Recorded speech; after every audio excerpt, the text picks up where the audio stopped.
So, are we? yeah, Keanu Reeves is my favorite Disney. I watched John Wick a couple of days ago. First time I've seen it since it first came out. In fact, Wow, still never seen it. wow, it's yeah, like it's a heartwarming story about a man getting revenge for a dog. So there you go. Now, serious, true story. This is genuinely what it's about. Okay. But welcome to Geek Battle. I am here. Dave, you are here. I am here. Others may be joining.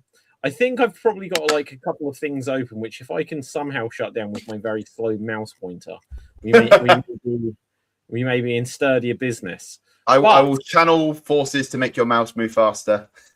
Yeah, do that. Okay, I'm going to try to get. If I hesitate for long enough, I'll get the intro credits on. I'll go live, and hopefully I'll have shut down anything that the mouse is slow to get to. Okay, almost there. Boom. Welcome to the Geek Battle Zone. We discuss comics and puny minds are blown. We debate Marvel versus DC. That didn't work. We'll try it again. Here comes Cap, though. Welcome to the Geek Battle Zone. We discuss comics and puny minds are blown. We debate Marvel versus DC. Skeletor, X-Men, and Ron Weasley. Judge Ticket slams down the gavel. And Cap dreams of Henry Cavill. It's a Geek Battle stream. Nerd rage as we assemble our Geek Avengers team. Welcome to the Geek Battle party. We are the Justice League and our Batman is Marty. Say Hitler's a Tim as movies are greenlit. Every new movie, Dev's already seen it. Xbox, Star Wars, and Star Riders. He-Man, Star Trek, and David loves spiders. We battle as Morrow, and Disney loves Blink. And we try to crown the Geek of the Week. It's the Geek Battle Show. Welcome to the Geek Battleground, where we use the Force and the One Ring is found. Cap is wrong about Resident Evil 6. Everyone watch out, cause oh shit, it's big. Gerald and Tim and Diz will try to win at the Geek Battle Quiz. David and Dave will confuse the crew as they dive in the TARDIS of Doctor Who.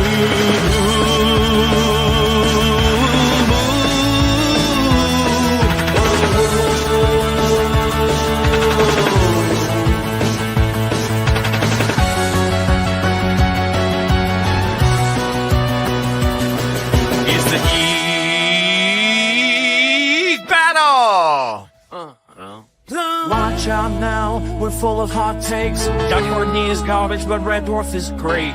You love Sega, I love Nintendo, but in the Geek Battle, we are all friendos. Oh, it's a Geek Battle show. Oh, the Geek Battle show. It's a Teenage Mutant Ninja Geek Battle show.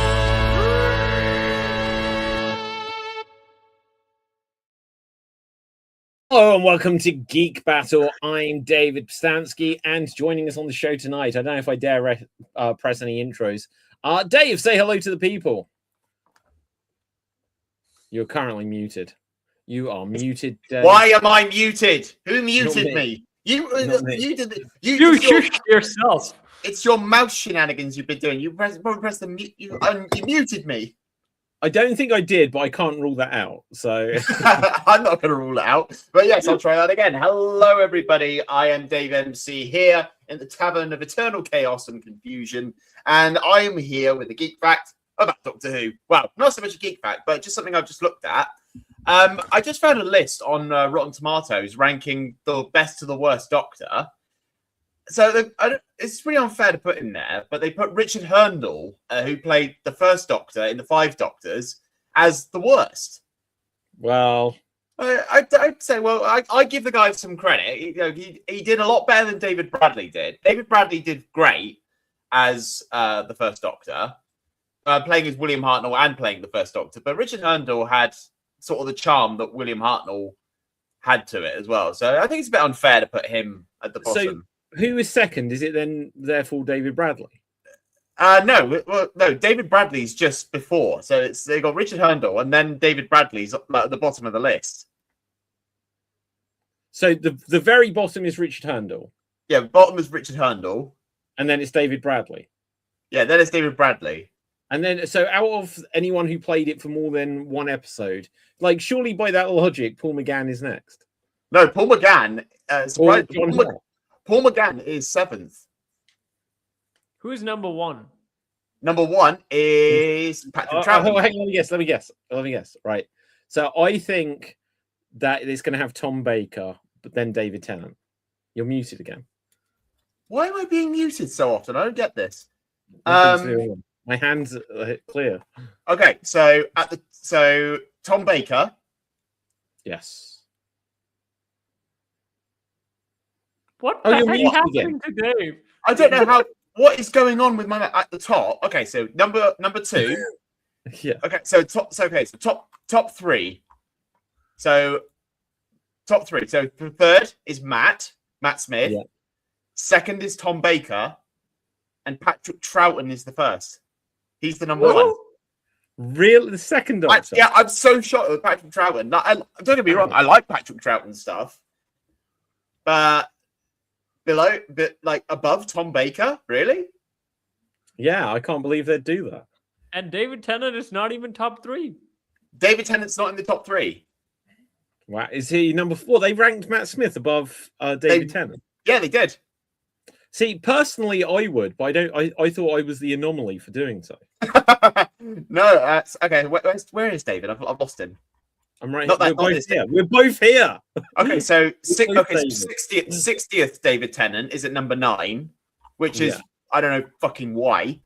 And David Tennant, 10th Doctor, is at number 6. Wow. Whoa, that's down compared to how famous he is. Okay, where would you rank? You don't have to we don't have to rank all of them, but Dave, what would you give as a top few? Or if I do my top 3, I would do number 1. Actually, no, number 3 would be Tom Baker. Yeah. 2, John Pertwee, and then the first one I think would be the 5th Doctor. I thought you might. Okay, that doesn't surprise me at all. It doesn't surprise me. I love John Pertwee stuff. That's why I put him second. But I do like the Peter Davison running around like the old man in a young man's body kind of thing. Well, see, yeah, of the classic Doctors, they're the 3 that I would rank highest. I don't know which order. I'd probably say Tom Baker, then Peter Davison, then John Pertwee in that order for me. But my opinion can change on it. I actually was just going through iPlayer deciding what classic Who episodes I was going to watch again soon, because I don't know if I want to do the entire marathon, but I am at the moment. I'm doing a whole marathon. Like during my editing and doing a lot of builds for my Let's Plays, I'm actually binge watching like Doctor Who. I'm on the 4th Doctor at the moment. What? And you started with? I started with the first. The ones that exist, the episodes that exist, I watched all of them, but I still can't find Evil of the Daleks anywhere. What? So, do you get? Are they on BBC iPlayer for you, or do you not get that? Get iPlayer out here. Wow, because I think they're all on there. But when I say that, because I know that the lost episodes have all been done as animation, I don't know if they're available on there. Yeah, a few of them are, but I think most of them now are a DVD release at this point. Oh, okay. So well, anyway, yeah. So, but I think my cartoons. Yeah, so kind of amazingly, there's about 200 episodes, maybe slightly less than that now, because they have unearthed a few from the first Doctor and the second Doctor, the black and white episodes, where they were like, "We're not going to replay these. We've got color television now," and they got rid of them. They literally got rid of whole episodes and stories of Doctor Who, but crazily, people who were like nerds, like the geek battlers of the 1960s, would sit there with their old microphones next to the television so they could listen back to them on spools of tape. And so every single episode does exist in audio form. And so they've been able to reconstruct. Yeah. So what they did, Cap, was I'll they find they it did an experiment in 2007. They did an experiment where they did a David Tennant episode, and it was in like this not so much fluent animation sort of thing, but it was like sort of like a motion comic book sort of thing.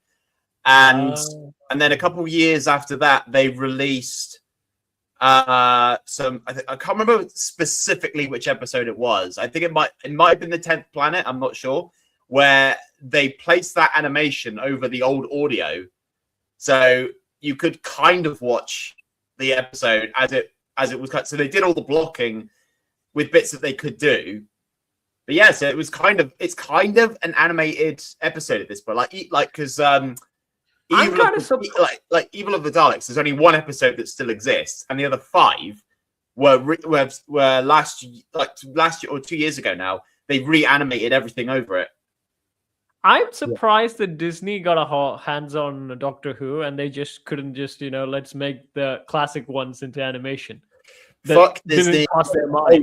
The Disney didn't help with the killing. Well, Disney helped with the killing of Doctor Who, I should say. No, it's they get the rights on these properties and they're like, there's a gold mine waiting for them and just like flies by their head where there's like, it's like no one is there. Hey, why don't we turn the old ones into cartoons? There's no one there saying that. That's because the BBC are doing it. Ah! Okay, let's bring this up. So this is Celestial Toy Maker. What is that thing? This is on the official Doctor Who Facebook page, YouTube it's like page. Felix Faust had a shave. Oh, good God! Yeah. So I don't know if this is the official version because I know they've got different versions, but look, or different animation styles. It looks kind of like old video games from the 80s. 80s? I wish. I'm thinking like Tomb Raider pixel breasts, Yeah, that's 90s, mate. 90s. Right. Oh my God, that character is based on a character called Billy Bunter. Right, but anyway, that's a different thing. Right, It kind of looked like. And then you have this look. So let's see. This is traveling with the First Doctor, the Reign of Terror, and so they've got these drawings of the set, and then they've got like minimal animation from the looks of it. Some rotoscope stuff as well.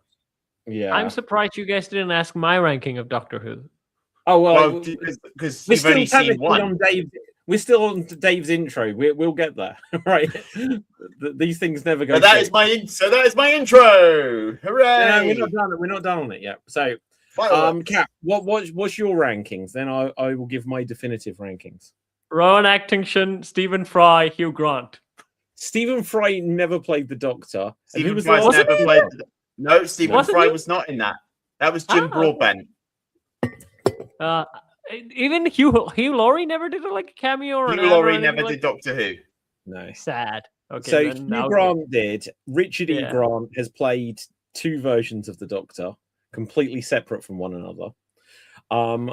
And I'll just go Rowan Atkinson, Hugh Grant, and then David Tennant. Okay. That's not the Doctor. Right. Well, mine's really difficult because there's Jodie and there's Shooty, and it's just like who's 1 and who's 2, right? But you know what? No. So for me, my favorite is Matt Smith. Probably then David Tennant. After that is probably going to go to Tom Baker. I have a soft spot for Sylvester McCoy because he was my first Doctor. Right. I thought you were going to say Sylvester Stallone. Yes. Hey yo, open the doors. But other than that, like I was never a Peter Capaldi guy from the new era. Like I like it more the more I've seen it, but his second half of the Capaldi run was better than the I thought they ruined him with that one when they did the second run of Capaldi. I thought Stephen Moffat just reverted to type. He was trying to put Matt. I think he was like, I liked the darker aspect of Capaldi's first run, that sort of little darker edge to him. But then him and Clara. I liked that darker, that little edge to him. He didn't do anything. Yeah, but that's what I mean. Is that I like that little edge, but then he reverted to what he did to Matt.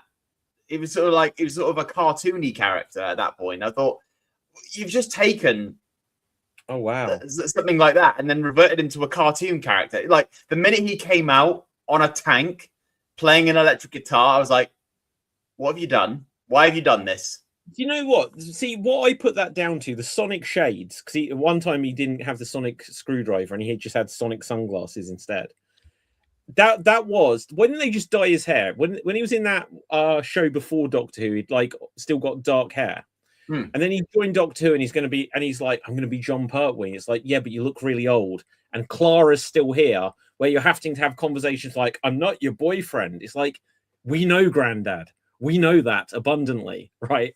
And so then he was just cucked off to the side, was Clara then had some new boyfriend. And so once you got rid of Clara, he then did try to be like, I'm young at heart by having the sunglasses and the guitar.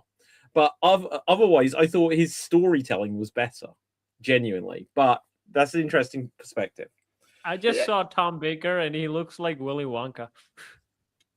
Type in Colin. If you think that, type in Colin Baker's Sixth Doctor, then you'll get the Willy Wonka. More like Willy Wonka.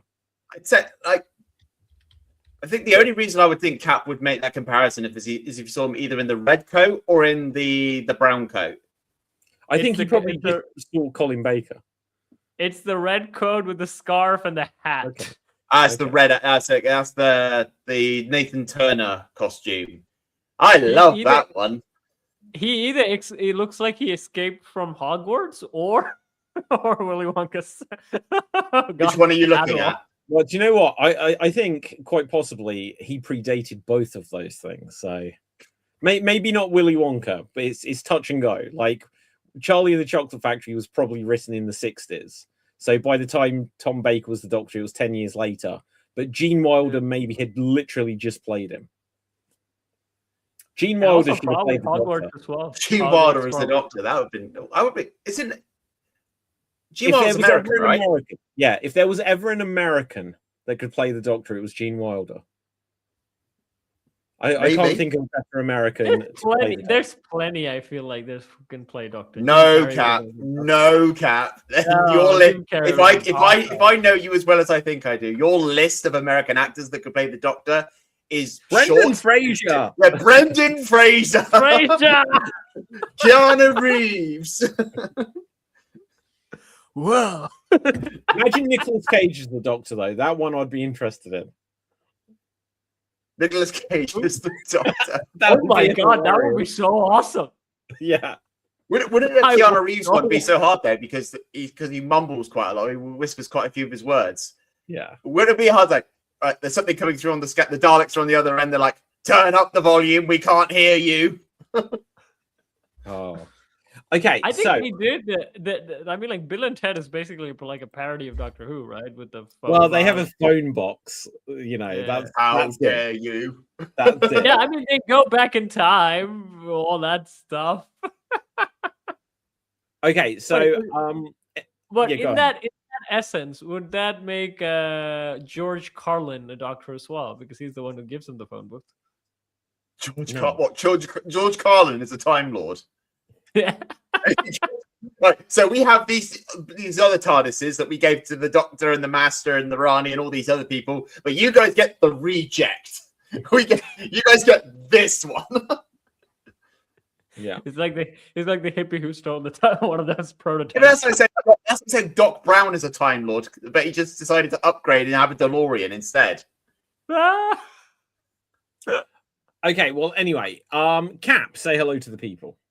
Hail from the land of leopards, elephants, and crocodiles. It's me, Capel Dave, and my geek fact of the week is, well, I saw a YouTube channel, the Rough Historian or something like that, where he talked about the book American Gods, which I found a good saying in that book that I really liked, which I'm going to say it as a fact. So in American Gods, they say, America is a great land for people, but it's a terrible place for gods, because whatever gods that fate that brought into America, they get twisted into becoming something monstrous. So even Christianity kind of became like this mega church kind of big thing where they asked for money and this conglomerate thing. And also when Wednesday, Odin was brought in as well, the industrial military complex. and all that stuff gets twisted into this like weird, even more brutal, wacky religions, and that's because it's something in the American earth itself that says it's a great land for men, but it's a terrible place for gods. There you go. So Warhammer, right? No. So which one was the Time Lord? So American God. Yeah. I'll be honest, Cap. I don't know what you were talking about. I was looking on the internet. There was a series called American Gods, which started okay. out great. It was originally a book by Neil Gaiman, I think.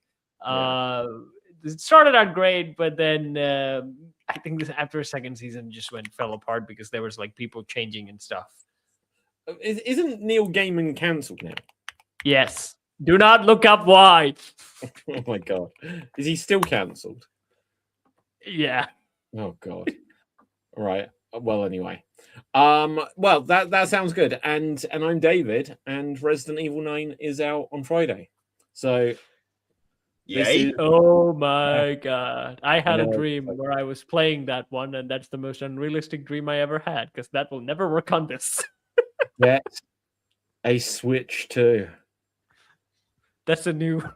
How much is a Switch in Sri Lanka? Let me see. But I can't do that. I can't do that, dude. I'm either a GameCube player or I'm a PC player. What, a GameCube or PC? Yeah. What, do you not have any? That's literally all it's quite depressing. I had to sell my Xbox. Oh, I'm sorry to hear that. Yeah, well, I had a sermon. I said a few words. You know, what Xbox did you have? How recently was it? It was Xbox One, and I sold it last year. Oh, sorry to hear that. Nah, it is what it is. No, absolutely. But Xbox is over, right? Or is it? No. It's kind of. Yeah, they haven't really released anything new apart from Halo is coming out on the PlayStation 5. That's kind of. I think that tells you everything, then, doesn't it? Yeah, Halo 6, Halo 6, whatever it's called, is coming. Halo. No, it says. Oh, so is it Halo 7? Halo Infinite was Halo 6, I guess. Halo 7, unhelmeted. Yeah, never. Halo franchise, but the most recent one, maybe they haven't given it a proper name yet. The most recent one is Halo Infinite. Halo Campaign Evolved, so it's a remake of the original. Seriously? Why would they remake the original? They already fucking did that. They've already done it. Yeah. But look, literally there, it's listed as PlayStation 5 before it says Xbox. But they already upgraded Combat Evolved. Why would you do it again? Because they've got no ideas. You know, they like. No, there's a new game.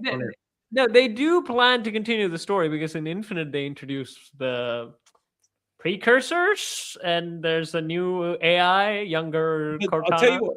This is how this is why Halo isn't that important anymore, because it said hey. Let me bring this up here because Tim is crying somewhere when David said that. Yeah. Well, no, I wish it was important. I used to like Halo. So 2001. Yeah. And so look, a reboot may not be a bad thing, but unless they're going to do like Resident Evil and reboot everything in quick succession, Halo 2, people who had an original Xbox were still playing that. People then bought an Xbox 360 to get that. 6 years between 1 and 3. And then Halo 4, obviously this is around here is where Bungie got sold, and a different studio, whatever they were called. I forget the name now. Anyone remember? Oh, if I had Halo 4, I would tell you. Okay, right. But anyway, so whoever it was. I played Halo 4. I didn't even know the yeah, Bungie didn't make it anymore. So Halo 4 was on the Xbox 360 still. Then Halo 5 was launched, I believe, for the Xbox One. Halo Infinite, Xbox Series consoles. And look at the gaps in between now. It's like but there are people. The point I was making is that there are people that are getting this. They're not invested in the series because the people who have been in it's like 30 years ago. So like this is where Resident Evil that started to taper off, and then they revived it by doing the remakes. You know, something like Super Mario, there is no story. Every game, Peach gets kidnapped, so you can pick up at any point. But when something's like, oh yeah, well Cortana's got an upgrade, it's like, who's Cortana? Why should I care? That's the problem with a lot of these franchises that are decades old. She's an almost naked lady AI that sits within your You helmet. had me at almost naked, right? But You had me at blue. yeah, I got the list. I got the list here, David. The Dave studio. banged the alien in Mass Effect. It was. Oh, yeah, so you got 343 Industries, Splash Damage, Ruffian, Saber Interactive. There's so many. Like, this is just on the Steam page. There's all of them there.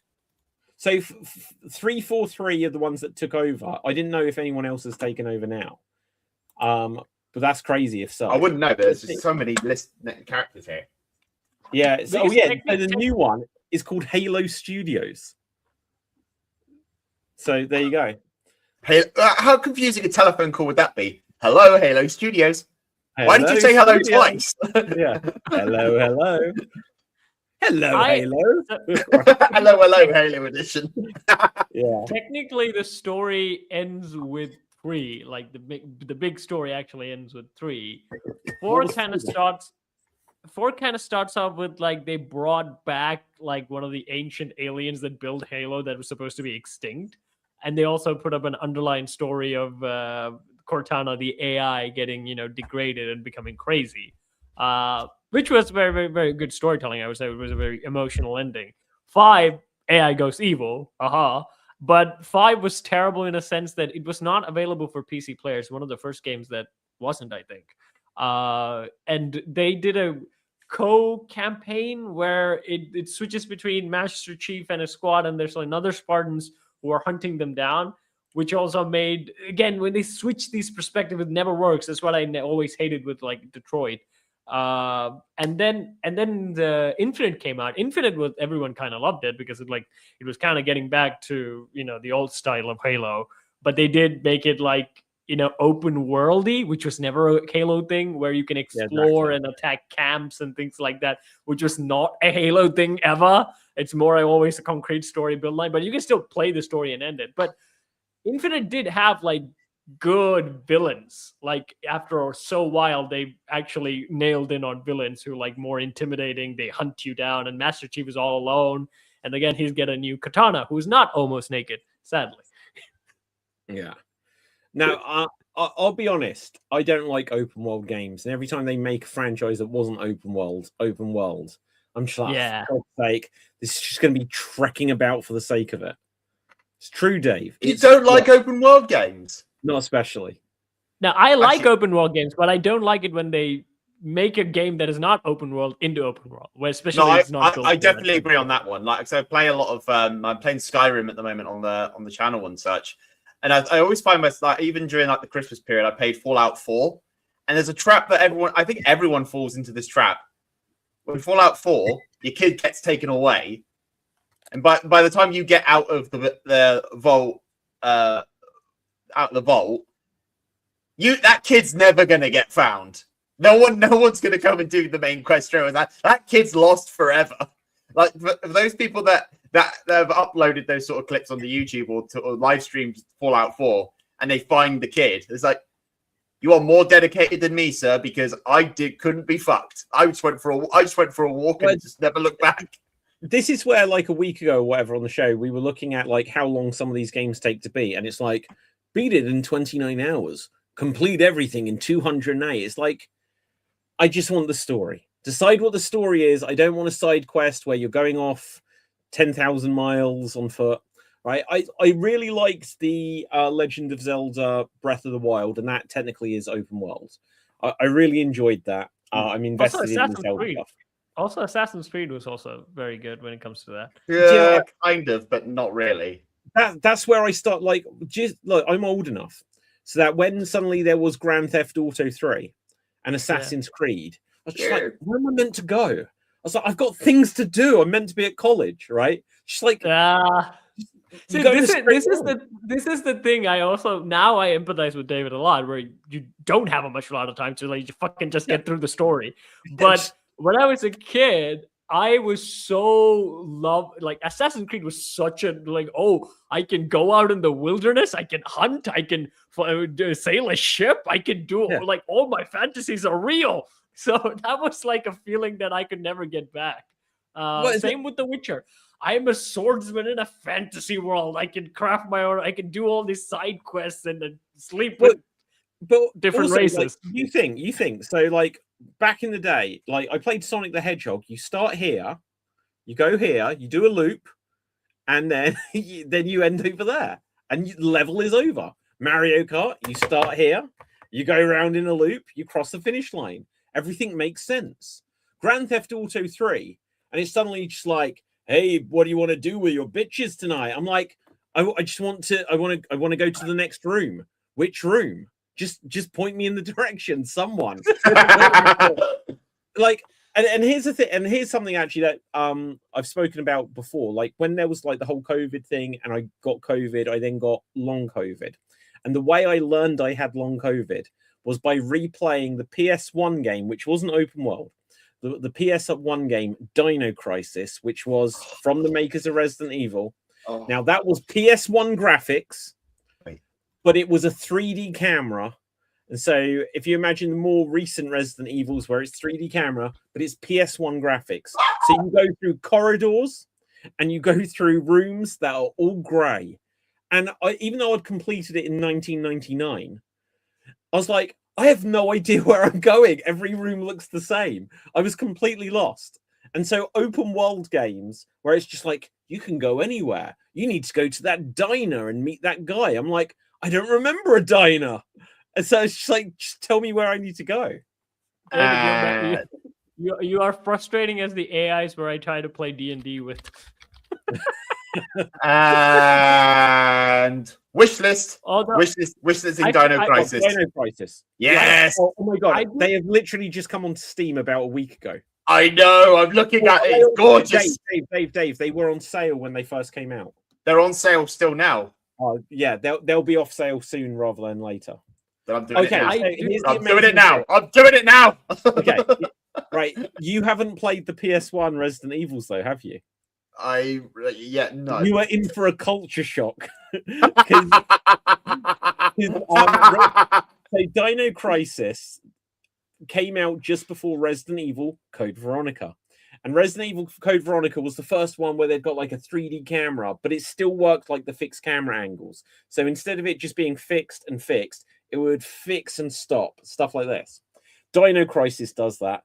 But the graphics, I swear, there's like, you're just in, it's like being on a space station, which is ironic. David, tell me, when did I quit Dino Crisis? I don't know. What? I played Dino Crisis. I think he got through the first bit. Did you just after the cutscene and you quit? It's the cutscene, and then I had to cut open like a jungle area, and I was like, you know what? Fuck, this is stupid. Did you play Dino Crisis 1 or 2? I do not know which. It's a Dino Crisis 2 is set in a jungle, but here's the crazy thing: they suddenly made it so it was fixed camera angles like the original Resident Evils again. It could be that. And do you know what? I hated Dino Crisis 2 when I first played it. I got through it, but when I replayed it about 5 years ago, I was like, oh my god, this is where Resident Evil 4 came from. Because the monsters you generate, and so there's so many monsters, there's so many dinosaurs, but then you go to a little shop and you upgrade your weapons. They may as well have had the merchant saying, what are you buying there? And there's so many things on it. I was like, this is what inspired Resident Evil 4. Even the guy, right, Dylan, he looks oddly like Leon as well, right? Everyone looks like Leon in Resident Evil. Fucking Resi 4. Yeah, look. So I don't think he looks super like. He's got a little bit of the hairdo, but in the jungle one, he also has like a t-shirt that Leon has, and then only difference is he has a machete and a shotgun. You definitely played 2 because Dylan isn't in the first Dino Crisis. Yeah. So what you're saying is, I could wear a t-shirt like Leon Kennedy, and somehow I will become Leon Kennedy. Yeah. Just with a goatee. Yeah. I don't see that working out very well. Do you want some rumors of Resident Evil 9? Like we're like 3 days from it, so we may as well just leave it till next week. Why do spoilers here? I will not touch it with a 10-foot pole. I will be live streaming this. Yay! I don't know You will, when have I'll to be forgive, you will have to forgive my presence not being there because I want to be surprised for 9. I No, just that's wish I can perfect. backseat game, David. No, I would never allow that.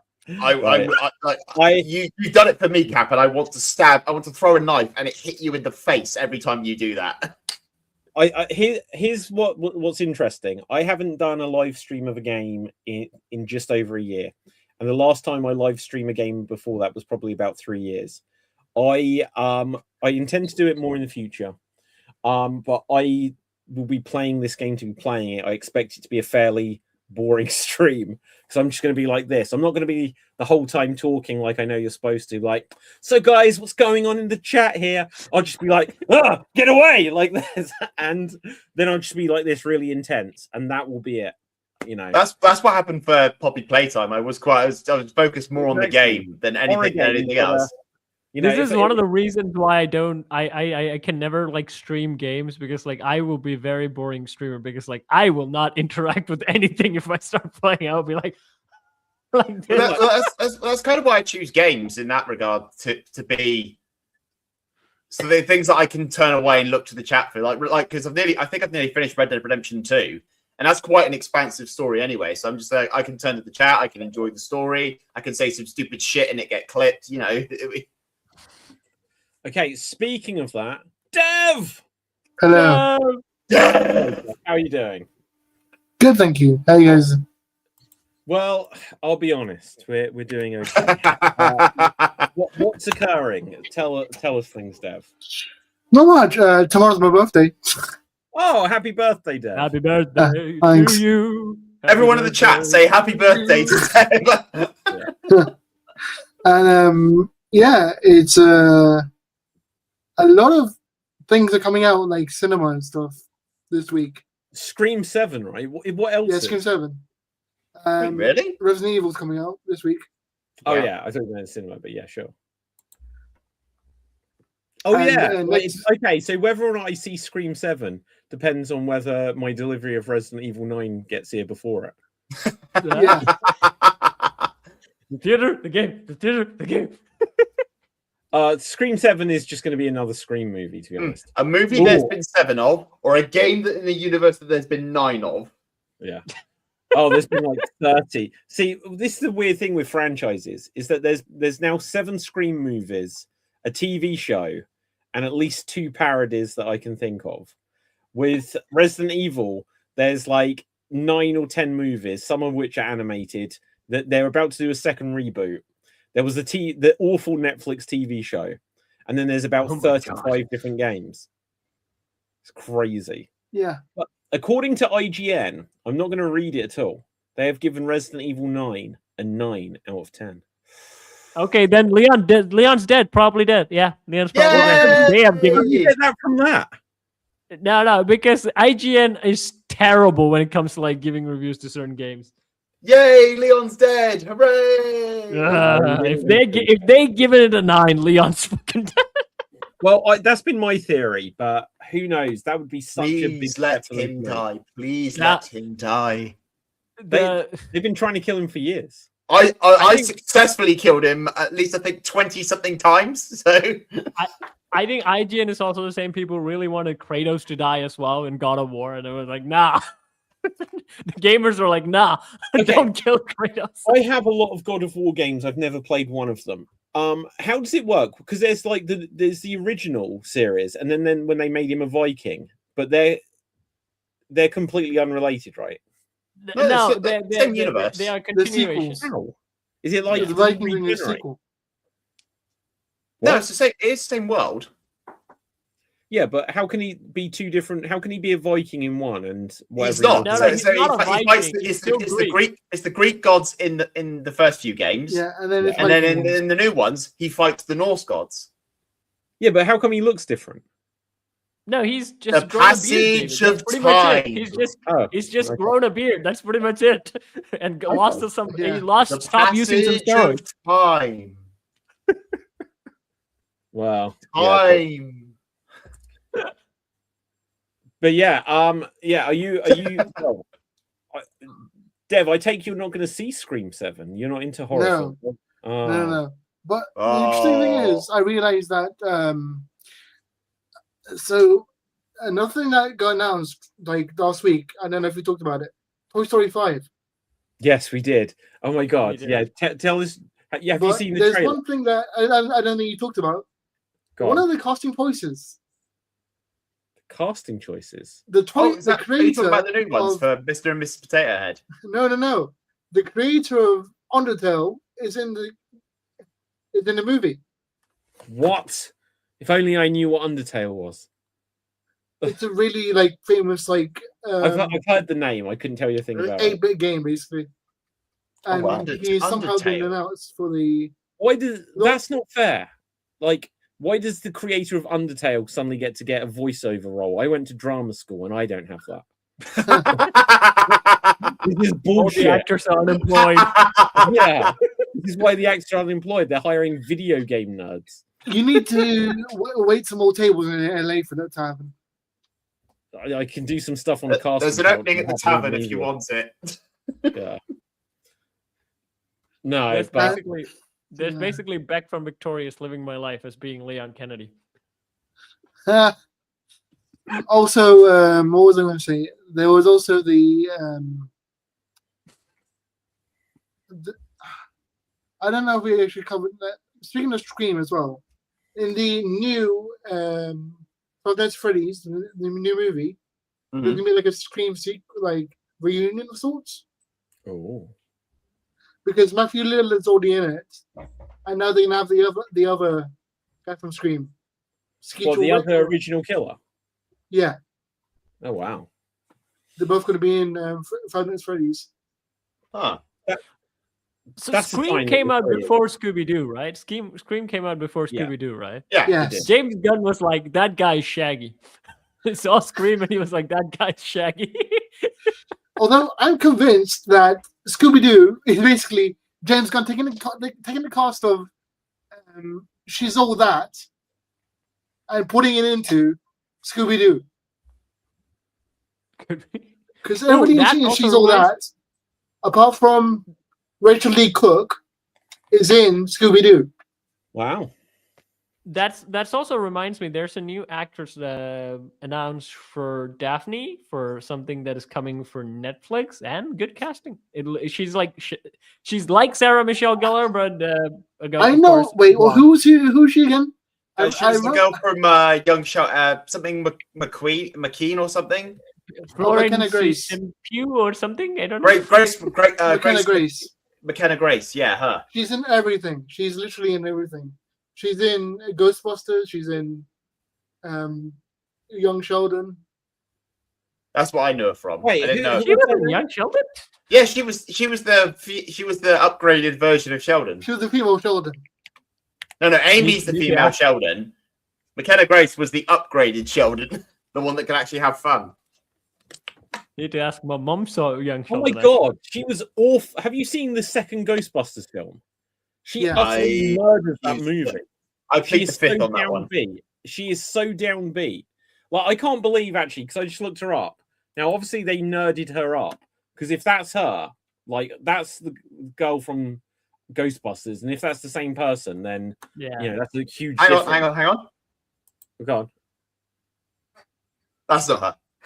I think that is meant to be her. That is her, yes. That is her. I cannot tilt my head any further. But anyway, she utterly ruined Ghostbusters. David, what are you doing?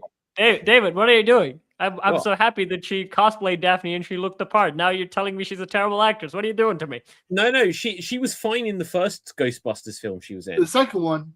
Yeah, that is such a bad film. It is not at all funny. Yeah. Like, honestly, Ghostbusters Frozen Empire made me want to go back and watch the girl Ghostbusters one with Thor in it. I think that's the only not funny Paul Rudd movie I've ever seen. Oh my god, yeah, it's so bad. And Paul Rudd's just like, oh, I want to be a good dad. I'm like, you loser. You loser. It's like... You did that shit in Ant-Man. It worked once. Yeah. It's like... Look, you're in New York City, dude. Go and see Phoebe or fuck off back to Brooklyn and do some shit with Ant-Man. Your depression is sucking up my bandwidth. Yeah. And the guy from Stranger Things who's in it, like you could cut out every scene he's in. He doesn't have a subplot. He doesn't have a plot. He's got some scenes with Slimer.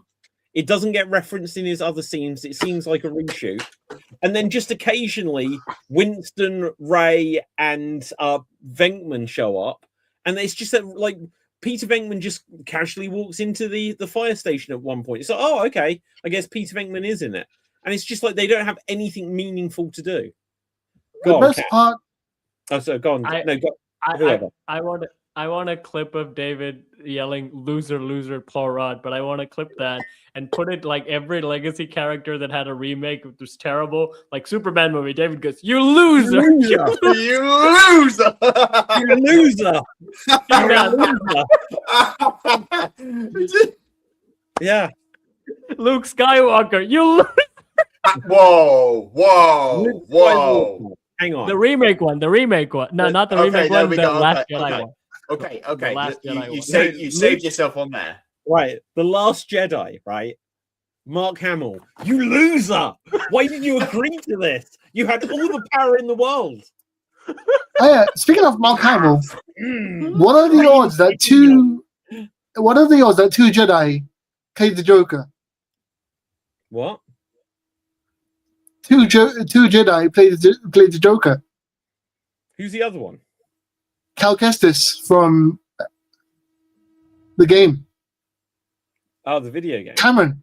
Oh, Cameron. Yeah. Did you see the thing actually, Dev, that they were saying about what was it? Will Poulter was like, I want to play the live action Cal Kestis. Like, yeah. You know, Cameron's still alive, right? You know. No, you know what I really want them to do? Have Will Poulter play Cal Kestis, but have Cameron replace him as the golden guy from Guardians. Adam Warlock. Oh no, they should just forget that ever happened. Well, like how they just forgot the Eternals ever happened. Yes. Adam Warlock, what a loser, right? Yes. He didn't do anything meaningful. Then they acted like he was like some baby. David, you're probably going to end up saying that to every movie character that has came out for the last 10 years. You've got to get a Geek Battle soundboard and just have you loser. You loser.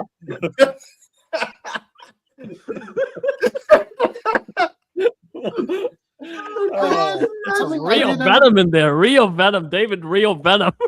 Well, it's just Sorry, did you say Venom, Eddie Brock? What a loser! Oh my god! Don't get me started. I do have a headline about this. No, so check this. No, which one? There's two. Speaking of losers, right? Check this out. So Spider-Man, Sony's confirmed Spider-Man spin-offs reboot, right? What? They were asked about the main series and the animated. Are we going to see like Venom Trilogy, Morbius, Madam Web, Kraven the Hunter, something like this? If it's dead, no, it's not dead. The Spider-Verse isn't dead. Is it going to go back to it at some point? Yes. Will it be a fresh reboot? Yes. With new people? Yes. When there was a boot? When there was a boot? Why are we getting a reboot? Their shared universe is absolutely ridiculous. Their shared universe. They had 3 Venom movies, which crossed over where Venom was an end sequence of a Marvel Cinematic Universe movie. At the end of a different movie, Morbius, you got another character from the Marvel Cinematic Universe. But what they never did is cross over with each other. Venom never met Morbius or Kraven the Hunter or Madam Web. They never interacted with each other. They were never a shared universe. Didn't the Vulture meet somebody? Yeah, Vulture met Matt Gargan. But Vulture came from the MCU. Venom went to the MCU, but none of these characters ever met each other. Nope. It was a non-shared universe. Although, I will say this really carefully, but fuck it. The Sony can't use Venom anymore. Thank God. Why? Oh no. Marvel got it. Disney got it. How did Disney get Venom? Remember the little shot they left with at the bar? Oh God, Yeah, no! Don't tell me we're But getting don't Harry they fucking lose it? Osborn Venom. That's so awful. No. Right. So clearly they had agreed to that because they made another Venom movie themselves after that happened. Mm. So what is it? I actually read something recently about how they're going to use that. The black suit's going to be in Brand New Day. Oh no. Oh no. They're not just going to retread bloody Toby. No, they want to tease it. So because the black suit debuted in the comic Secret Wars, they want to do it again. Well, in that case, it needs to go to Battle World. They need to take the symbiote to Battle World if that's the case, and Deadpool needs to find it first. As far as I know, Damage Control got it from Hawaii and showed it to Peter. That's the only thing I know. Marvel. Why? What are you doing? Marvel, just what are you doing? Let's just sit down. Marvel. Let's just sit down and just what are you doing? Just please enlighten me as to your plan. What exactly is it? What the fuck are you doing? Yeah. But even Marvel, I'm like, it's because like the funny situation with like even the James Gunn DC thing, like right now Warner Bros. Is sold, and even James Gunn's like, I don't know what the heck's gonna happen. That's the funny. James Gunn doesn't know what James Gunn is doing. That's what I'm saying. Sorry? I swear James Gunn doesn't know what James Gunn is doing. Meetings, writes some words on his head, bangs his head on the desk, and goes, "Here's some script." See, you say that, right? But his brother was Calendar Man, and he did have words on his head. What? His brother played Calendar Man, and he did have words on his head. Oh, but DC, what are you doing? Please, just tell me what the fuck you're doing. No, Dave, they would literally say, we are not doing anything anymore. There is no money. We have no money. Yes, but have you ever thought that if you do something good, you might actually get money? It's just a thought. It's just a wild idea. I mean, did they actually think of making something, good? They thought of that, but then they had a meeting with David Zaslav, and they changed their mind. Oh, speaking of losing money, have you heard what's happened to Microsoft? Please tell me they've closed down. No, Phil Spencer has left Xbox. Yes, I did hear that. He has been replaced by AI-loving AI slop, baby. I love AI slop. Just feed it to me some more. After what you put in the Geek Battle chat, I'm terrified. Hey, what did I put in the chat? You put in the chat your face superimposed on Jill Valentine's body. Yes. He made your dreams come true. Accept it. It's literally a fucking night. A few cold nights, I can promise you. I'm sure it did, but come on, man. Yeah. Whenever Dave sees that Jill cosplay, it just reminds me of Dave's face, like I'll just be at a Comic-Con one day and I'll just go, look, there's someone dressed as Jill Valentine. Well, I'm dressed as the Nemesis. I'll go and say hi. I just turn it and hi, Dave. No. Oh no, I'll get the character then and kill it with fire. We need someone to do a live stream of the chicken game. Oh, I want that chicken game. I so badly. Oh yes. I so badly want that chicken game. That stream will be just Dave doing Foghorn Leghorn for the whole damn time. I said, what? That's not how you swing a sword, boy. You swing it like this. You see? You see it like this, boy. I'll tell you something though. So Microsoft, like, who cares? Like, Xbox has been dead for a while. We were saying this earlier. Like, Xbox is a dead brand. Halo is coming out on the PS5. What I would hope they would do, because I think the problem with Xbox is that they were like, we're buying Activision, we're getting Call of Duty, and Sony were like, we don't want you to do that. And they tried to block it. And so Microsoft were like, we're going to put Call of Duty on the Nintendo. We've made a deal. We'll still put it onto the PlayStation for at least 10 years. And then I think like what they're doing, it's like a Trojan horse thing. Because now that they've got Call of Duty, now that they have Minecraft, now that they've bought whoever else they've bought, Crash Bandicoot and all these things, they're like, we're spreading the love. And at a certain point, Microsoft is suddenly going to be like, mine! And they're going to just suddenly be like, if you want all of these things that you've enjoyed for the last 5 years on PlayStation, buy Xbox, right? and that's probably what they could well do. They could literally do that. Xbox still works on PC, right? Xbox games will work on PC. Yep, it does. Yep. Then technically they're alive. Oh, that's my computer. Okay. What was your computer? The Dave MC's question. I could hear something buzzing in the background. I was like, is someone... Yeah, that's my computer. Like, someone sat on the photocopier and they're just sending, like, Xerox in their ass or something? Yeah, that's my PC. What's going on? Well, not right now, but... Are you photocopying those images of yourself? Just every day you'll send me a copy of that image of you as Jill Valentine. Yes, yeah. Yeah. I'll just be in the mailbox. Oh, shit! Oh, a letter from David. How nice. Every holiday card Dave gets. Here's another headline which is interesting. Like, we can scan through it, but apparently Warner Brothers Discovery warming to Paramount's new offer. So whether or not Netflix ends up with Warner Brothers, it still could go to Paramount. I don't know where I fall, because obviously if it goes to Paramount, things stay at the cinema. Netflix, they're like, we'll put something at the cinema for 10 days or whatever. So I don't know who I want to win this. Because I do remember Tim saying that like Paramount has some like political affiliation and things like that, and if that was the case, I'd be like, yeah. Okay, so I know what's gonna happen if Paramount gets it, so I want Netflix to get it instead. You want Netflix to win? Yeah, because Paramount has this grand plan which involves AI and like not just like content. Like, okay, so this is really long-winded. Paramount wants to own like most of media, like as a whole.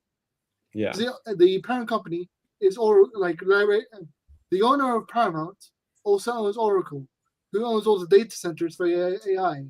Ooh. So they want to use AI, for the information gathered by AI, to generate personalized adverts for people, so people buy more stuff. And he wants to integrate the adverts into movies and shows. So, yeah. But so Daphne's gonna be like selling water bottles on the show, just like, oh, this is so fresh. No, it's gonna be so weird because if you're watching on your account on Paramount Plus, for example, Daphne will be trying to sell you a Leon Kennedy version of Resident Evil 7. Wait, so Daphne Blake and Leon Kennedy in one place. Oh no, I cannot take right, it. So Dev, what you're saying is it will be personalized. So if I watch it, Scooby-Doo, it'll be like, oh, buy this Resident Evil themed, like drinks bottle. But if Dave watches it, it'll be like, oh, Doctor Who. buy this naked Tom Bates. What? Right, I see. Yeah. Yeah, the product placement will be personalized to the actual watcher. What AI you're stuff. saying is that David could be watching Resident Evil, like, and then Leon Kennedy just suddenly, it's like in the middle of the fucking RCPD, he just stops and liquors behind and went, oh, well, I'm not me when I'm hungry. Let's have a Snickers. Yeah. Like, you're not you when you're hungry. Eat a Snickers. The product placement will be changed based on whoever's watching. Wow. Also, in my case, then it'll be the same scenario. Leon Kennedy in the RCPD is a liquor, and then suddenly there's an alarm goes off. It is time for a cup of coffee. We are French. We drink coffee. yeah, pretty much. They won't say it, but in David's one, it'll be in my one. It'll be holding Red Bull. In your one, it'll be holding coffee. In Cap's one, it'll be holding orange juice. Oh my god! Yeah. No, go ahead. No, it'll be in sync. It'll be either in, because so Sri Lanka has like another language along with my mother tongue, right? So, but all my online traffic is in English. So like YouTube or whatever that I use can decide, okay, is this guy a Sri Lankan Tamil? Is this guy a Sinhalese? Should I show ads in English? So it's always rotating in 3 languages. That's crazy. I used to get French ads because I was in France a lot. Wow. I get French and English ads, believe it or not. Okay. Oh yeah, Because I'm Dave, fucking English. Dave, I'm back. I'm back in Disneyland in April And I will not be. because they're opening a new land and they want me to see how accessible it is. Yeah, I'll tell you this. I'll tell you this, Dev. I'm going to see it next Wednesday, and I will tell you how shit it is. Could you tell me how accessible it is? Though? Because I'm going to tell you how crap it is because I'm not going to the park, so I'll be waving at you from the distance with a big stick. You know. Yeah, because the it was like Frozen Land or whatever. Yes. So okay. So for context, so they've so in the what was the Studios Park now it's called World of Adventure. They're opening a new part of the park next week called Frozen Land. They've built a whole sort of mountain with Arendelles, like Elsa's castle. There's a big lake in there as well. Next week there's a cast opening, so the missus is going to see it. So I'm going with her. I'm not going to enjoy any single second of it because I hate frozen food. But there's a whole. Thank you, Cap. So yeah, we're going to see that. But the whole concept of what they're doing is just dumb. Like they're calling it World of Adventure, and yet they've got Adventureland, and they're trying. And like somebody please explain this to me. Why they're doing a Splash Mountain here as well, but they're doing it with the Lion King. And I'm trying to. I can't. They don't want to use some of the What's the self. connection? Somebody please tell me the fucking connection between the two. You know that in Lion King 1.5 Day where Pumbaa and Timon fall off the waterfall? No, but I remember in Emperor's New Groove that happened. Yeah. Nobody watched Emperor's New Groove. Everybody should watch Emperor's New Groove. Dev, my generation just idealizes that movie, and along with the Bee. Your generation watches TikToks. Yeah, that's a fair point. Your generation I would not take the advice. I would not take the opinion of someone who got didn't get to the cutscene of Dino Crisis. He says his generation watches Emperor's New Groove. I don't think a single one of them watched the entire movie. That could be true. Well, like the intro would start, like the whole Disney logo would start. They go done. The llama. Was it the one with Kronk? Yeah. Yeah. Kronk was good. I liked Kronk. You know why I love about Patrick Warburton? He can do the same voice for everyone and nobody cares. Yeah, he's also Joe in Family Guy, isn't he? Yeah. He's also the Tick in. Is he? Oh wow. He's. The funny thing is with Emperor's New Groove is that because Kronk was so popular, there was a second sequel to Emperor's New Groove. They gave a movie for it and nobody watched it. No, it was a straight to TV release. It was straight to DVD. It wasn't. Yeah, it was one of them Simba's Pride, Simba's Pride and Pocahontas 2 and Little Mermaid 2 and 3 and Aladdin 2. Aladdin 2 was awesome. Aladdin sequels are actually really awesome. Return of Jafar was good. The other one was not.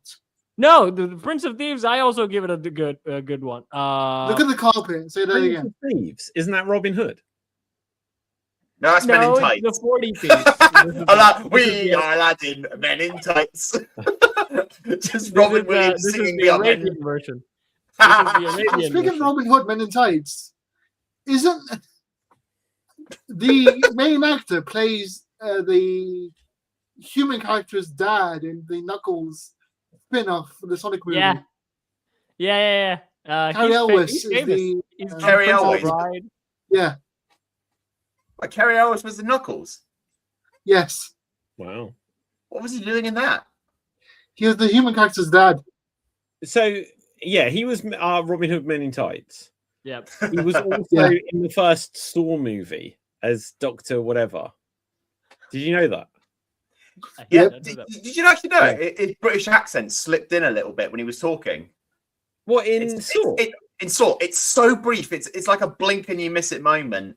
But it's like when he's talking about Detective Tapp, like tracking him about the murders, he slips out of his American accent and goes, he was going on about talking to me about the Moiders. His British accent just slipped in, it's so faint. Like, speaking of that, is you just reminded me of Hugh Laurie having to pretend he's an American and pretending to be English in House. What, being an American? He's acting as an American, pretending to do English. Yeah, his accent's perfect. What are you on about? Do you know, I love doing that. I do a lot of online events, and sometimes like I'll have characters and things that I have to do. And on a bunch of them, I'll do an American accent. Never once has an American questioned the accent. You know, one time I thought I was rumbled. What was the word? Oh yeah, because I said about someone's got to pick up the baton. And they were like, baton? You mean baton? And I was like, oh shit, I'm rumbled. And they were like, you are so Jersey. I was like, yes, I am. And I was like, yeah. You got away with it. But what I like to do is sometimes I'll be playing this American character and there'll be English people there. And I'll be like, oh, so you're from Lincolnshire and stuff like this. I do remember one of my my US embassy interview. I went in and was like, good day, sir. Wow, what's with the British accent? And they're like, oh shit, David. wait. Who you did a British accent? Yeah. At an American embassy. Yeah. So it was have you seen that episode of Friends where Ross teaches a class? Yeah. And he just started in an English accent. All right, chaps, what are we doing here? And they were like, you need to phase it out. So what I was doing here was speaking. They're like, what's up with your accent? It is exactly, because here's the thing. So our curriculum is British because we were conquered by the British. But I am a weird mix of learning English from watching movies and things like that. So it does change. Although you laugh, Dave. You laugh, but I realize something. A lot of people in France learned from American TV shows, learn English from American TV shows. So they sound I laugh because I'm thinking of Cat watching TV and having a conversation with someone. Oh, hello, how are you doing today? News at 11. But I do, when I get really nervous, the British curriculum sinks in, and so it becomes very Harry Potter. So it's like, oh fuck. If you get into an embassy and you just go Expelliarmus and they let you in, I'll be like, good man, that's a good man, brilliant. I just love the idea that Capelthave gets like nervous and he suddenly just reverts to Hermione Granger. Oh, and worst of all, we'll be expelled.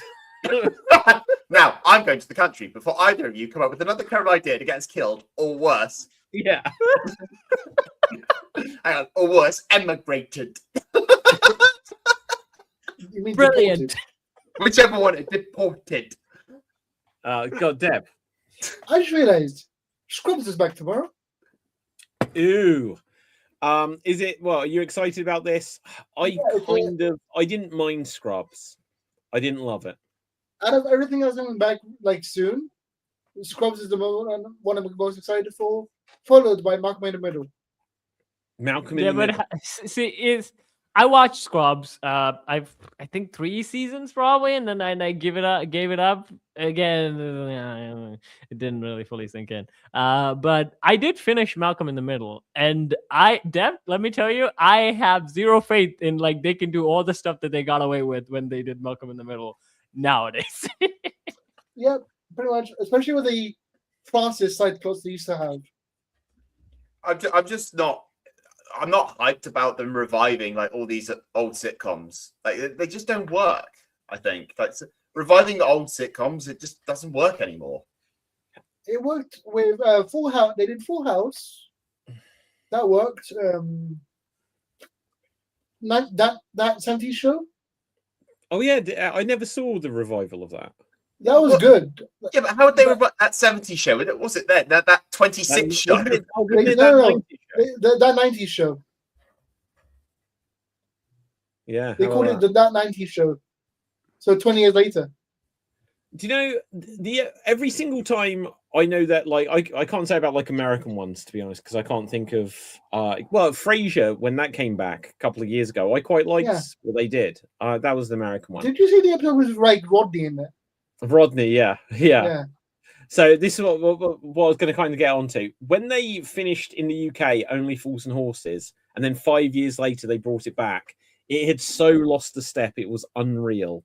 The performances had lost the step. The script writing had lost the step, and the story choices where the end it had a perfect ending of they become rich and everything's happy, and then the only way the writer could think how to bring it back was just to undo the ending and make them poor again. And it's just like now you've just got to build back up to that within 3 episodes, and it wasn't very good.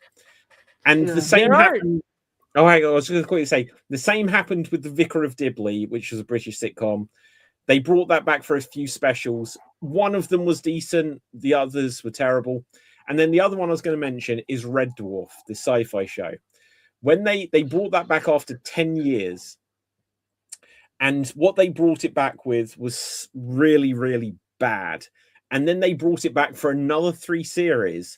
And when you watch them, you could almost feel like they're getting back into their groove, but they never quite do. Yeah. You know, and I think it's sometimes about the age of characters and the delivery that they're trying to do something. If their voice is deeper, if their pace is slowed, the timing just feels different. And often the scripts aren't what they once were. But go on, Dev. They're going to make a prequel a book for Red Dwarf. They are. It's really. Do you know more about it than that? No, I feel like Jimmy Max Ghost is right now looking down and going, "What?" Commander, we salute you.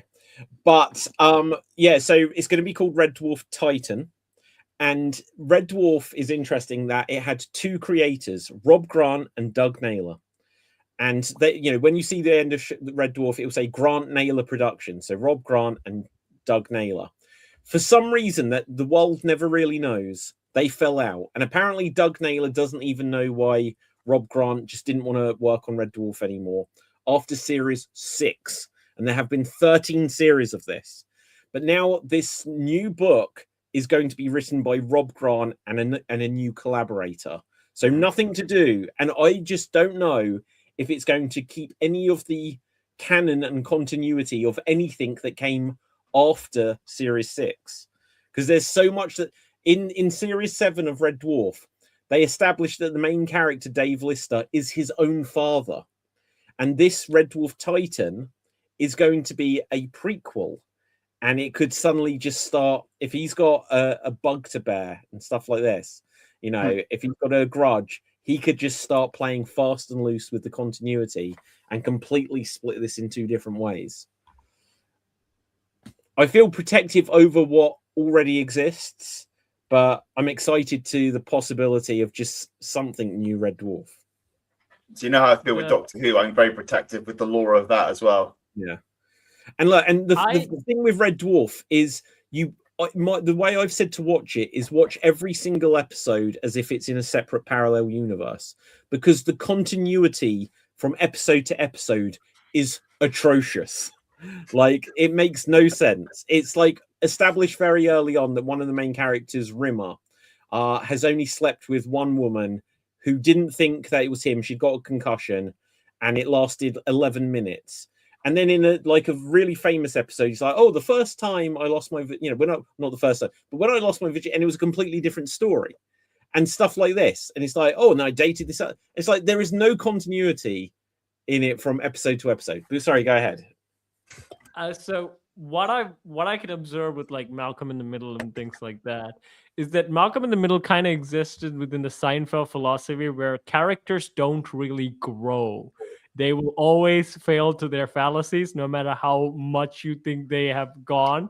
But it's like people; they will always follow to their faults, and that kind of worked. But it does make a point where you can't really keep carrying on doing that forever. As you have to end the story somehow. So that's how it works. Either you end in a big tragedy, or you kind of end as like, so these characters were kind of left doing whatever they are, but this is probably the big ending for the show.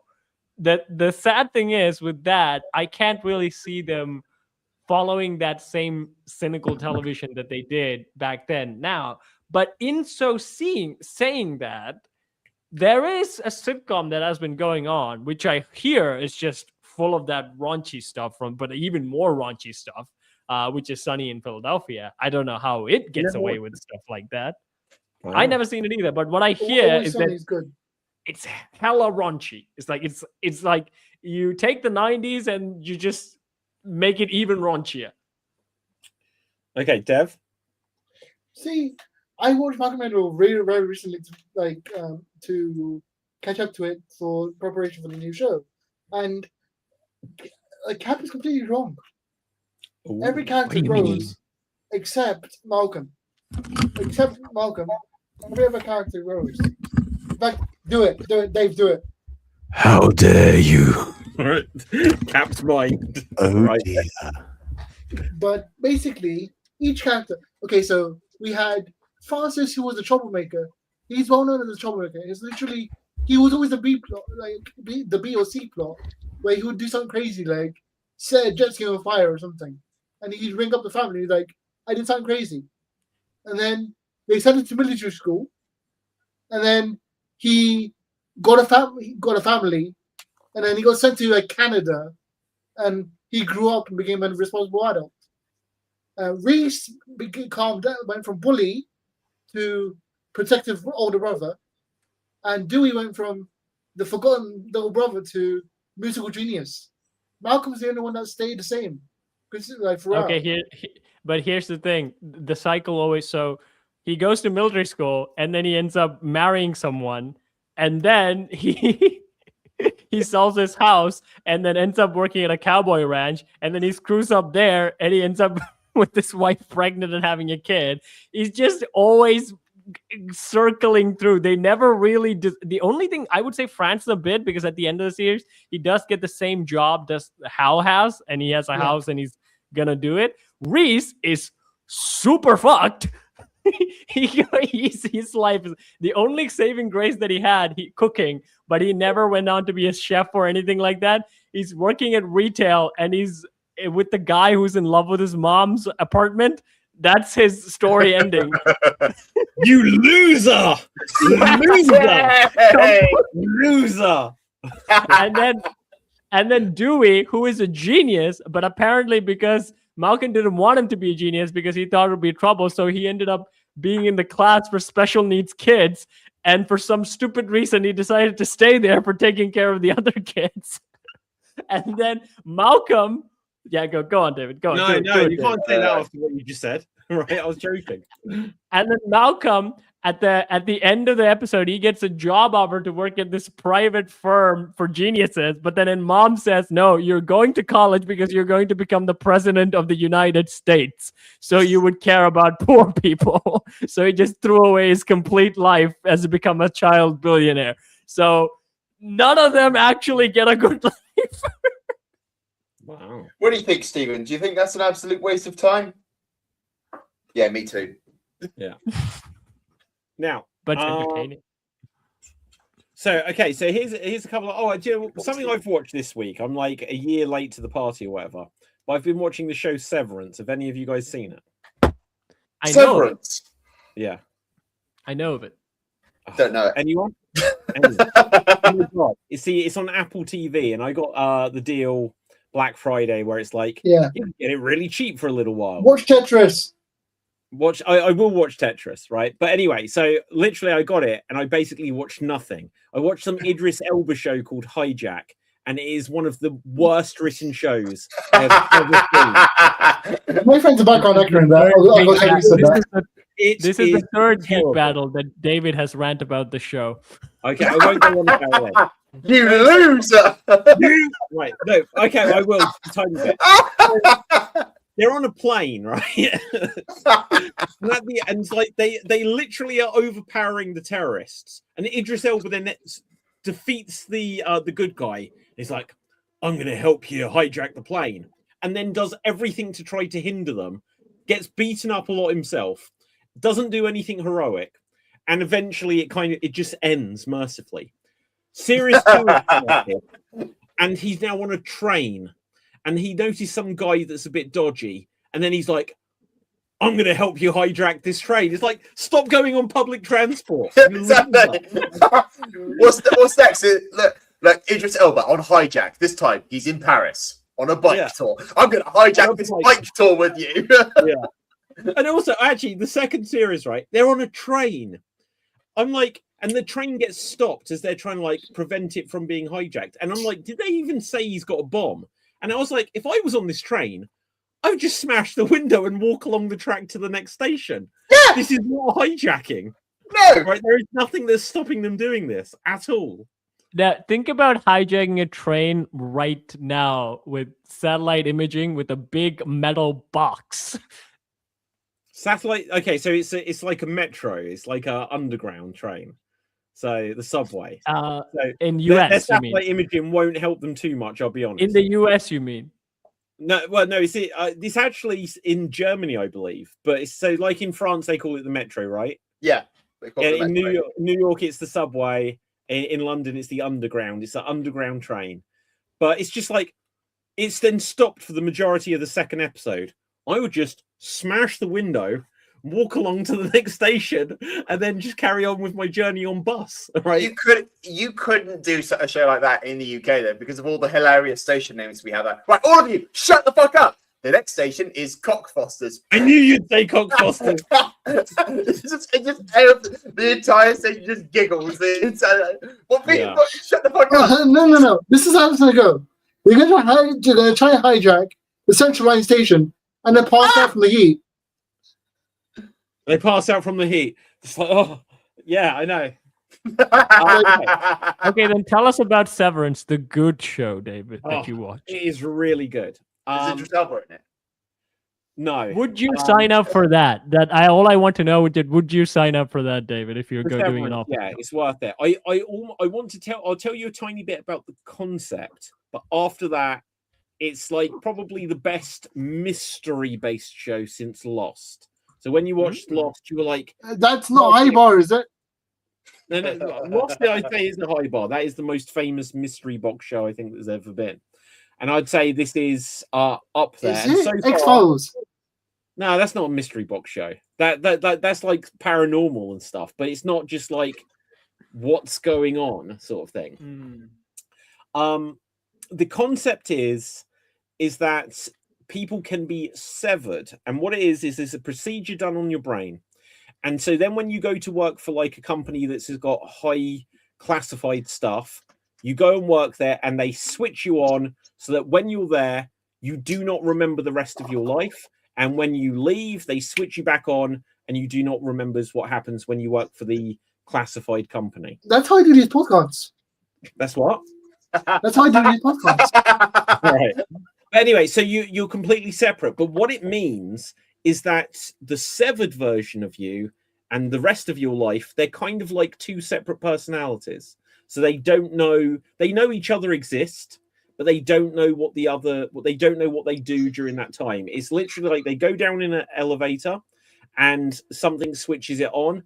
And so say you've had a day at work, because this is a tiny spoiler, but it doesn't ruin anything. So when they're explaining the concept, they say like, so I finish my day of work, I go into the elevator, and the next thing I know, it's the next day of work. It's like you've skipped over time. And they're saying, so all I'm doing all day is working. Aren't I kind of like a slave in this situation? And so it's about the dealing with a little bit actually like The Substance, where there's the two different versions of people. This is like extreme Dr. Dolittle. Nutty Professor. Yeah. So there's and Dr. Jekyll, Mr. Hyde. There's these different kind of things like this. I don't want to say any more about what happens in the show, but it's really good. And the storytelling, the way they do it is really good. And it has a really well-known actor in it who, unless you know that they're in it, when they suddenly turn up, you're like, oh, they're in it. And they're in an interesting way. You mean Ben Stiller? He directs it, which is crazy. He's not in it. Director. I've never seen that he's in it, and I haven't finished watching it all of what's happened, so I don't think he's in it. He might be. But he directs it. He's like, his name comes up at the end of half the episodes. Go on, Dev. Did they get severance pay? That's what I thought the show was about. When I saw like the posters and stuff of it a year ago, and they're like Severance is back, and you see who the main guy is, I was just like, oh, is this just like The Office? And he's like, oh, I'm working my severance or whatever, like this. But no, it's nothing like that at all. It's a really fascinating and at times exciting show. My question is, so if it's like, so I go to work at 9 and I totally switch off, and then at 3 o'clock I'm back to my normal self, I would sign up for that. But then you just lose. You're giving away part of your life.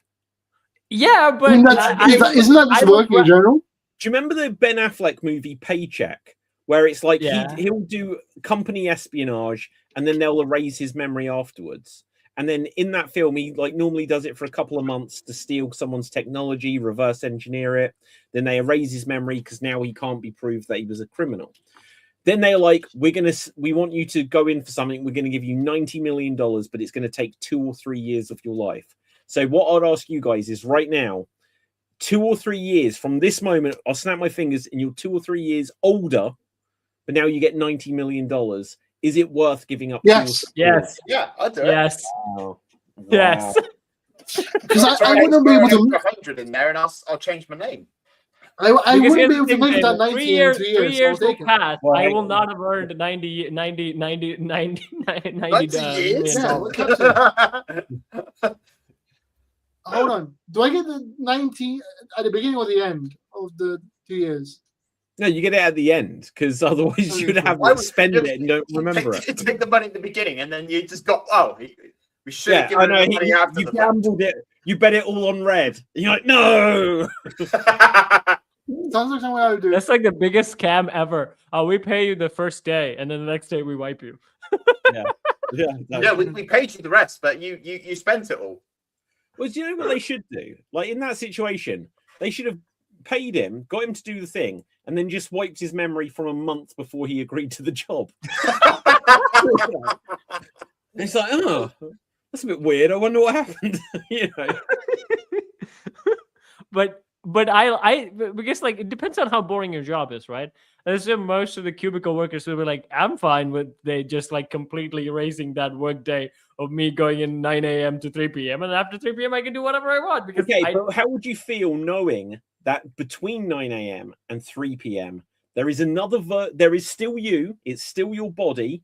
So if that one gets injured, you now have to deal with the consequences. If that one has a party, now you're the one that's tired, and all you, because this is what happened in The Substance. When the young one, when Margaret Qualley, she was like, I have to work all week doing her like TV show, whereas the old one, Demi Moore, she just gets to lay about all day and be a slob, and so they end up hating each other, even though they are one. And Severance is pretty much the same concept. So again, so is Nutty Professor. Yeah, Nutty Professor, Dr. Jekyll and Mr. Hyde. There's like Dr. Jekyll and Mr. Hyde is probably the originator of this concept. Ooh. Go on, Dev. I think I've actually got a geek fact. Did you know that Professor Frink from Simpsons is based off the original Nutty Professor? Yes. So Jerry Lewis. Yeah. Yeah. Well, that explains why I want to punch him in the face so much. Why don't you like Jerry Lewis? Just that tone, that voice, is just stop it. Oh wow, the hive. No, okay. So in one episode of The Simpsons, they had Jerry Lewis playing Professor Frank's father. Yeah. I hated him then. I hate him now. Oh wow, but Jerry Lewis is a ledge. I do not know this question. Anyway, before we begin to wrap up, I saw an interesting meme the other day how the old Looney Tunes cartoons used to have really exaggerated caricatures of famous actors like Clark Gable and the I forgot his name, but the one of the big guys. Henry Bogart? No, he has like big guy Peter Law. Peter Law, like if you then he's always like playing this specific character. If you tell me Peter Law, Warner Brothers, like Looney Tunes, it should come up. Why did Peter Law? Peter Law. Oh, he's like, yes, like the. Oh, yeah. I know the guy you mean. Isn't he the one that was like, "Why did you hit me, Leopold"? Yeah. I know that one. I know that one. Oh my god! So guys, I've just seen this. I would do terrible, horrible things to you. Okay, so Zach Cregler was given carte blanche by Sony to do whatever he wanted with his Resident Evil film. That is scary. I think I'll be scarier than anything in actual Resident Evil. Yeah. Let me do it. Wait, isn't he the guy who's... Is it the same version they want the guy who plays Homelander as Wesker? I don't know. What they want? They want Anthony Starr to play Wesker. Yeah. Is that true, or is that just that? Oh, he's a blonde guy. He's Cody Rhodes. You know, this is where anyone that kind of has that look, they're like, "Oh, you're but he's a good actor. He has the range to do it. He's Although, a good actor. Really quickly, it reminded me. DC now currently have a crossover tournament thing called DCKO, right? Yeah, I spoke about that last week. I told these guys last week: Homelander fighting Superman, and the Joker fighting Annabelle, Sub-Zero fighting was it Black Lightning? Yeah, but the Joker fighting Annabelle was the best fight ever. Well, I just like the line. It was like, "Oh, so you're supposed to kill people and not move at all. I find that, and you steal all the fun. No. I hate that." Do you remember the Lex? Do you remember Lex? Lex being attacked by a giant bear. Yes, Lex Luthor was getting attacked by a murderous killer bear with a knife. I was walking around. What the fuck was the name of that comic? That the killer bear. It's a grizzly. So the idea behind the comic of that was it's like a anthropomorphic people, but this bear is a serial killer, and then another serial killer comes in, and then she tries to hunt that other serial killer while also being a serial killer. That comic, I know about that one. That was... You know about it, yeah, the one with the bear. Yeah. It's like Zootopia gone wild. What the fuck? All the guys had to cross That's over. so funny. Right. Anyway, guys, we're gonna have to begin to wrap things. Go ahead, Caplo. I do want to ask the question because, like, Sub-Zero versus Black Lightning, does lightning travel through ice, like water? That's a really good question. I'd imagine so, but yeah, because if Sub-Zero has an ice sword and he's trying to cut Black Lightning, he can just touch it and he's like, ah, right. That's a really good question. Maybe, but I guess the heat of lightning, possibly. Doesn't the water need like salt in it or something to conduct? I mean, so what you're saying is, as long as Sub-Zero hasn't had fish and chips the day before, like Black Lightning will be fine. Yeah. I mean, the salt is what actually conducts it, so no, he shouldn't be eating chips. He shouldn't be eating chips. I just imagine like Sub-Zero, like just trying to grab some food, like shit. I can't eat anything. He just turns up to Mortal Kombat just skinny as hell because he can't eat anything. He's like a malnourished fighter. I feel bad about beating this guy up.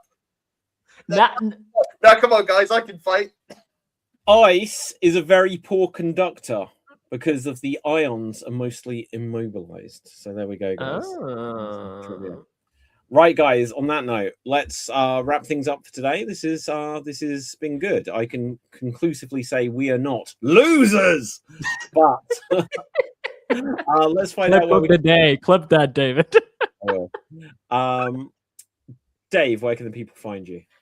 You can find me here on the Geek Battle Intro Show, and you can find me on my own YouTube channel at Dave MC Gaming on Twitch and on YouTube, where I do live streams and Let's Plays of various games. Currently, there's Resident Evil 4, as we were talking earlier. That's over on the channel at the moment. And check out any of my previous live streams. Like I said, I did a remix of a song called Hammer for Red Dead Redemption 2, so go and check that out as well. Okay, Dev. You have me on TikTok and Twitch under the name F3DAT. And my geek recommendation is next week, the season 2 of One Piece will be on Netflix. Okay, amazing. Season 2 of what? One Piece. Piece. Would it be 2 piece? Yeah, that's a good Listen point. KFC. So you can find me on Sword Deeds where I sing, I dance, I throw myself in a bucket, and I work with puppets. There will be a next video that is what if the Lion King characters were Lake Victorian humans. So tune in to check that out. And if you want, you can find other sketches that already exist, or you can watch a 2-hour podcast of me assigning waifus to the Warhammer Primarchs of 40k. And you can also find me here on numerous shows. Actually, Cap, I have a video suggestion for you. Yes. What if Lion King characters were turned into objects like in Beauty and the Beast? That could be the next concept. Thank you. I can do that too. Okay, my name is Dave Sansky. Find me on all of the social medias for Geek Battle. Recently, I've been sharing out lots of short form theories and geek trivia stuff. The one, surprisingly, that has blown up most of all is where I say basically there are no English or British superheroes, and people have lost their shit over the idea. Secret to internet success. Yeah, piss people off. Everyone's like, Charles Xavier. I'm like, he's American just because the actor is English. But then they'll be Psylocke. Well, yeah, they're like, but what about Danger Mouse? What about Super Ted and Super Gran? Right? That's most of what people say. Guys, you have Bob the Builder. Hang on, but they're like, oh yeah, there's James Bond and Doctor Who and Robin Hood. I'm like, they're not superheroes. But then they'll be like, Blade, I didn't know this, was apparently born near Liverpool.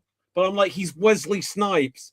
So yeah, there's no obvious. The bigger point is there's Captain Britain with his Union Jack, and I'm like, it's like, imagine if in America you only had Captain America and Mr. Red, White, and Blue and Sergeant USA. I was just like, there's no obvious famous British superheroes. Hang on, except for Banana Man. Banana Man. Oh, wait. What about John Constantine?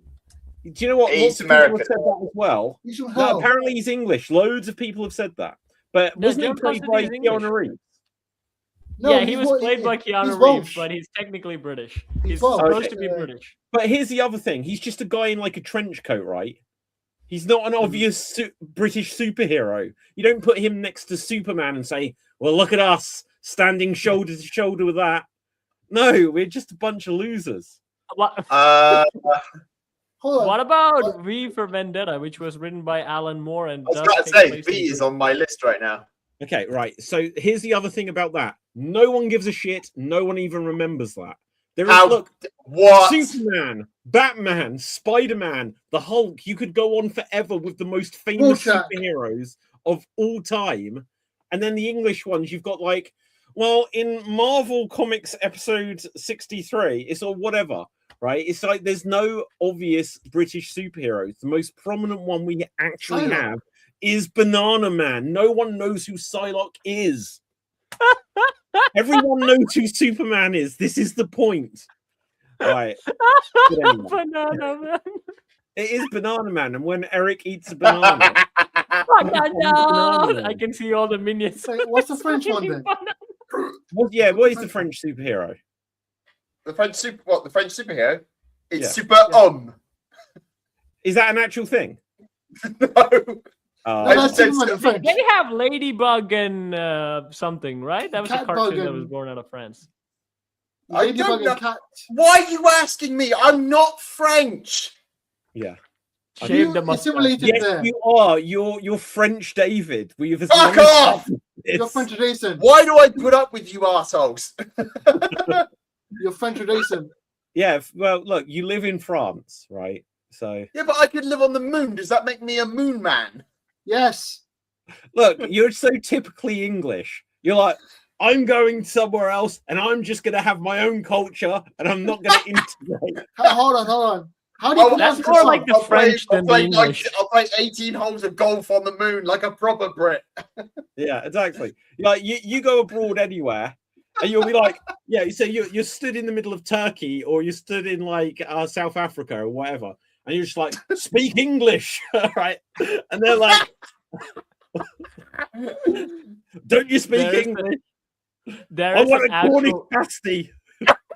There's an actual Tamil comedy where because like English is kind of like a status symbol in most countries, so there's an actual Tamil actor, like so a Tamil person would come to a Tamil person and speak in English, so this Tamil actor would be like, would you go to a white person and speak to him in Tamil? And why the fuck are you coming to a Tamil person and speaking in English, you idiot? Yeah. Those are the biggest jokes that come on memed in Tamil media. You know, which I feel the same for Dave. A pet peeve of mine is like you go to say you go to a French restaurant or a Chinese restaurant or something, and you just suddenly you've got to crack out whatever 3 words you know in that language.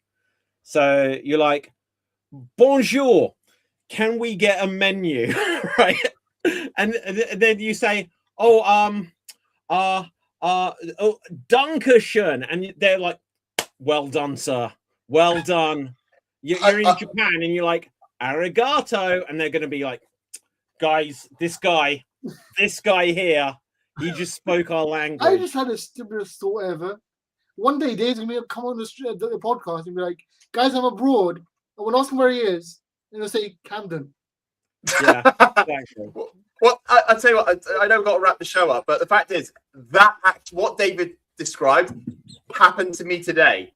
Well, something similar has that happened to me today. Like I had to go to the post office, and I had to send a letter. So I was like, all right, I need to send a letter. And they looked at me because I do speak with a French accent when I do talk French, and they just looked at me for 2 seconds, like.